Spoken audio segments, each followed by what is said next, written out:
my name is Maribel Perez Arias. My pronouns are she, her, hers. I identify as an immigrant from the South Central Andes in Bolivia. My family is in Bolivia and also here in the United States. I speak English and Spanish, and sometimes I speak both at the same time.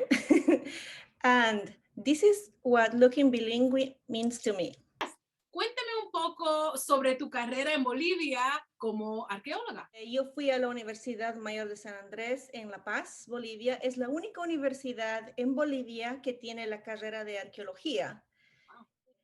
Luego de eso tuve la oportunidad de trabajar en un proyecto arqueológico que se llamaba Hachamachaca, which means Gran Machaca, Gran Marca. Y han sido yo creo que los mejores años de esta época, porque he aprendido tanto como arqueóloga, pero más como ser humano. Y yo creo que la lección más grande que tuve en esa época fue darme cuenta que la arqueología como ciencia está al servicio de la comunidad. Reconocer la importancia de las comunidades como intérpretes de su propia historia en un proyecto científico, que es algo que no muchos proyectos arqueológicos hacen lastimosamente, incorporar a las comunidades locales en la interpretación de su propia historia o prehistoria. ¿Y cómo empezaste a tener ese interés? Like cuando era niña o luego, ¿cuándo empezó eso? Bueno, cuando yo era niña siempre tenía esta afición por las cosas antiguas y por eventos que pasaron hace muchos años, ¿no? Siempre cuando era niña buscaba la raíz de las cosas, ¿no? De las prácticas, de los eventos. Y cuando yo era niña tenía esa tendencia de salir al campo o al patio y empezar a buscar cositas, ¿no? En la basura, botones, piedras, lo que sea, cualquier, digamos, artefacto o elemento en el que yo pueda aprender un poco más de las personas que han dejado esos materiales.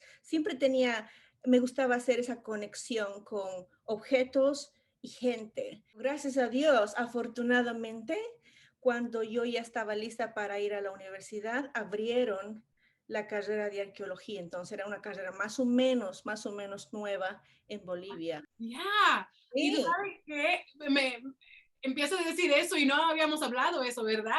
Pero yo también cuando era niña era así. Me encantaba esa idea de conectar con el pasado. Así que cuando me has dicho eso, empecé de verme yo misma también en esa historia. ¿Y tu familia qué pensaban cuando tú hacías estos juegos, cuando tú dijiste, oye, quiero ir a estudiar? Bueno, no estaban muy felices, obviamente, porque la arqueología es una ciencia o lastimosamente una disciplina que es tan fascinante, pero al mismo tiempo en esas épocas no era muy lucrativa, ¿no? Entonces, y otra cosa que también yo vengo de una sociedad que es más o menos tradicional, conservadora. Estamos hablando de hace muchos años atrás en Bolivia. Están cambiando las cosas, que es una maravilla, pero esas épocas era muy tradicional, muy conservadora, y no era muy adecuado que una joven esté saliendo al campo y viajando por todas partes en medio de arqueólogos, porque la mayoría de los arqueólogos en esa época eran hombres, no mujeres, ¿no?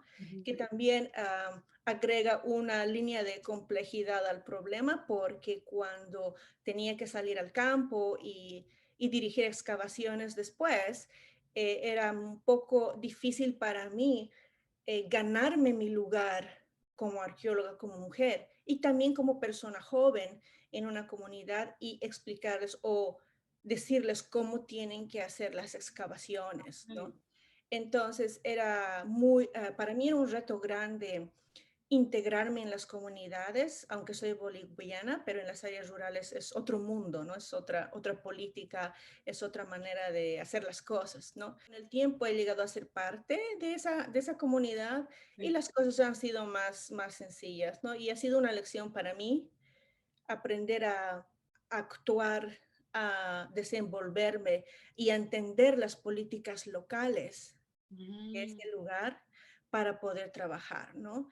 Y eso me ayudó mucho porque yo respeto mucho sus creencias, yo respeto mucho cómo su estructura política funciona y es tan complejo, ¿no? Entonces, me ha tomado mucho tiempo aprender cómo yo tengo que actuar, cómo tengo que hablar, cómo que tengo que dirigirme a las autoridades locales, ¿no? mm, Entonces, ha sido no solamente un trabajo, digamos, científico de arqueología, como a veces uno piensa, ¿no? Uno va, hace su prospección, excava y analiza. No, era un proceso muy complejo para entender las políticas y la estructura social de las comunidades, que para mí eso era una lección que yo no he aprendido en las universidades, ¿no? Eso es algo que tú claro, aprendes en el trabajo de campo. trabajar en tu país, Ujú. ¿sabes? Poder hacer todo este trabajo con tu país directamente. Eso seguramente que fue, no sé, emocionante y no sé, para mí yo sentiría mucho orgullo en poder trabajar mi tierra, mi propia tierra. Ujú. Es un honor trabajar para tu propio país, ¿no? Y también es, claro, es un compromiso grande que tienes. Con tu historia de poder adaptar, de aprender y cambiar y modificar como te llevas en un sitio con diferentes personas, con diferentes, estilos de ser y tal. Cuando llegaste aquí a los Estados Unidos, pasaste por un culture shock. Sí, Sí, sí. cuéntame un poco sobre eso. Bueno, llego a la universidad y llego exactamente en agosto, en el momento más cálido del verano, y de pronto empiezo a notar que, bueno, hay ruidos o sonidos que no son nada familiares y son las cigarras, las sequeiras, y era como un concierto que yo no había pedido, porque nunca se Lo callan. peor. Y en un momento he pensado, ok, no puedo vivir en un lugar donde sea tan ruidoso, porque están las sequeras, parece que están dentro de mis oídos y en mi cabeza, ¿no? Entonces, otra cosa que me llamó la atención es el uso de las tarjetas de crédito, ¿Mm? porque en Bolivia no todo el mundo tiene cuenta en el banco, ¿no? Entonces, utilizamos el dinero, cash, efectivo. Y entonces yo estoy acostumbrada a tener dinero en mi bolsa, en mi cartera, y gasto el dinero que tengo, ¿no? Y es increíble porque cuando tú usas la tarjeta, es una transacción tan abstracta porque tú no ves físicamente a tu dinero desaparecer. Yes, yes. No, Sí, lo ves, ¿no? completamente. I know you're spending money that is not totally yours, which is, a big shock. I'm getting better though. No, exactly. Oh my God, todo eso. A mí me pasó igual porque yo no tuve tarjeta de crédito hasta hace 4 o 5 años. Cuando estaba en España, que yo no podía abrir cuenta bancaria al principio, había como un trámite, no sé, y yo solamente gastaba lo que tenía o lo que yo sabía que me iba a venir en ese momento. Y me gustaba eso, porque así yo tenía más control. Y no es que ahora yo no tenga control, pero tienes razón, es como, no sé, me incomoda gastar algo que no voy a tener tal vez por un tiempo o que no esté ahí en este momento. Es un poco raro esa forma de manejar tu vida. No, pero la otra cosa que recuerdo es el hecho de que la mayoría de los productos están tan bien empaquetados. Esto es algo que he notado y he pensado, wow, he tratado de calcular cuánta basura gasto o produzco por día y es impactante, ¿no? Y también en Bolivia producimos basura, eso es cierto, pero la diferencia es esta, que en Bolivia reutilizamos más las cosas, las bolsitas las guardamos Yeah, porque son caras comprar las bolsas, ¿no? Las cajas las guardamos porque comprar cajas son caras y claro. tampoco encuentras mucho. Entonces, tenemos la tendencia de reutilizar, a veces consciente o inconscientemente, siempre estamos reutilizando cosas porque es más caro allá. Claro. Pero aquí es fácil desechar las envolturas, ¿no? Es fácil producir mucha basura. Entonces, Eso, yo creo que eso ha sido otra cosa que me ha llamado mucho, mucho la atención. Y lo hacemos sin pensar aquí. Lo hacemos sin pensar porque, bueno, es parte de la cultura, ¿no? Pero Yeah. So, tú me explicaste un poco sobre las partes que perdiste cuando llegaste aquí a los Estados Unidos. mucho de eso es la identidad en cuestiones lingüísticas, por ejemplo, porque aunque hablo inglés, mi inglés no es muy fluido. Es lo suficientemente bueno para expresar ideas, para sobrevivir y para trabajar, pero no llega al grado de fluidez que a veces es sutil, ¿no? Por ejemplo, a mí me cuesta mucho trabajo entender un chiste en inglés y es muy difícil, casi imposible para mí hacer un chiste en inglés, ¿no? Que es algo que era tan normal en español y cuando estaba en Bolivia, pero cuando estás en otro país y tienes que cambiar de un sistema lingüístico a otro sistema lingüístico, pierdes mucha sutileza, incluso pierdes carisma, pierdes muchas características que son parte de tu personalidad y también parte de tu identidad cuando estás hablando en otro idioma, ¿no? Entonces, yo siento que he ganado muchas cosas, obviamente, pero he perdido parte de mi personalidad a veces. Siento que he perdido parte de mi identidad cuando tengo que solamente hablar en otro idioma, ¿no? Entonces, es como, no sé si te ha pasado a ti, tal vez te pasó a ti también cuando estás en otro país. Tienes que reinventar Sí. algunos aspectos de tu persona, ¿no? De tu identidad. Son los retos que tenemos todos y me gusta mucho aprender nuevas palabras, idiomas, expresiones Yeah. y creo que estoy bien. Ah, y además cuando tengo unos 3 o 4 vinos encima, ya estoy Ah, súper, súper bilingüe. súper, right? Me hablaste sobre el Selma Hayek effect. ¿Qué es eso? Bueno, antes que nada, yo respeto mucho a esta actriz, que creo que es una activista. Su imagen representa a cómo los medios sociales o medios del entretenimiento estereotipan a algunos latinos. Salma Hayek es una mujer profesional, es muy inteligente, es brillante, pero los roles que ella ha tenido, no todos, pero la mayoría de los roles, por lo menos cuando ella era joven, son roles que explotan su lado, qué sé yo, sensual, Ujú. femenino, ¿no? O sea, como que el estereotipo de la latina, ¿no?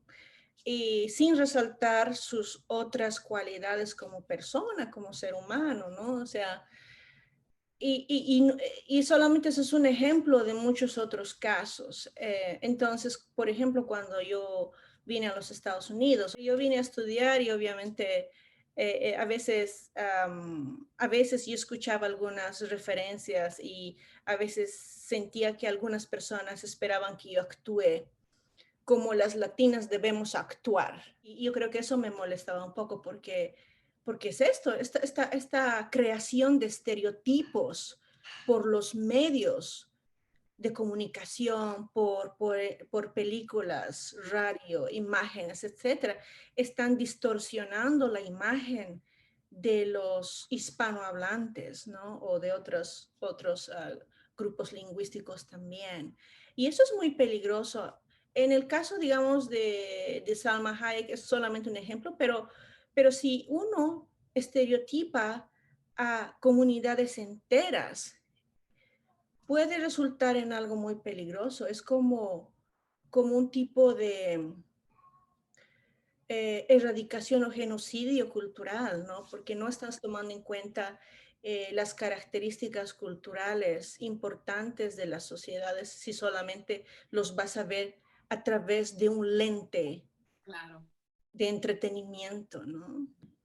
Digamos, en las películas, la última película que vi de Apocalipto, por Oh, ejemplo, Ana. sí, sobre los mayas y como salvajes, como personas sanguinarias y todo eso. Y en realidad los mayas han sido una civilización, voy a usar civilización, aunque no me gusta mucho el término, pero un grupo que ha sido tan increíble en todo sentido, ¿no? Brillante, es una cultura tan compleja, eh, tan sofisticada, y no se refleja eso hoy en día. Y hoy en día, por ejemplo, las comunidades indígenas o rurales en Guatemala o en Belice, ¿no? No son reconocidas, más bien hay tantos casos en que han sido erradicadas de sus poblaciones, han tomado sus tierras, etcétera, etcétera, ¿no? ¿Por qué? Porque no son reconocidos por el legado cultural que tienen, ¿no? Entonces, es como borrar los estereotipos, borran la esencia de muchas poblaciones, de muchas comunidades, ¿no? A todo nivel. A todo nivel, y eso es lo que le iba a decir, porque de vez en cuando, incluso personas que yo pienso o considero educados y que saben que lo que ven en la media no es, en la televisión, en la película, lo que sea, lo que escuchan en la música, que no es todo así, que no todo es tan sensual o que no todo es tan, lo que sea. Incluso esa persona que yo considero, que sepan eso, Ujú. la forma en que nos tratan de vez en cuando. Yo creo que tú y yo como mujeres y mujeres que, we're brown girl, right? Like, Ujú. ellos, nos miran de cierta manera Ya. y a veces ni siquiera se dan cuenta. Y eso, no sé si es peor. Yo creo que depende, um, pero es muy difícil porque la gente esperan un show. Esperan un show. Sí, sí, sí, eso es cierto, eso es cierto. Y, por ejemplo, no sé si, seguro que te ha pasado a ti también, ¿no? A veces cuando una mujer hispana, bueno, no voy a decir hispana, pero una mujer de otro lado, como nosotras, brown girls, eh, hace un comentario más o menos inteligente, Yep. son como, ¡oh! ¡Wow! No como si no tuviéramos la capacidad de hacer comentarios inteligentes o ser críticas de algún tema, ¿no? Y si mencionas que has estudiado o has ido a grad school o algo así, dicen, "Oh, good for you", ¿no? Y digo, ¿por qué? O sea, si yo y todas nosotras tenemos las mismas capacidades cognitivas para hacer lo que queremos si tenemos la oportunidad. Y si no lo hacemos, no es porque no tenemos las facultades, sino es que no tenemos las oportunidades como tienen otras poblaciones que son tal vez más claras, ¿no? Entonces sí, es un, es una estructura grande que está lastimosamente bien definido o enmarcado por cuestiones racistas, ¿no? Entonces,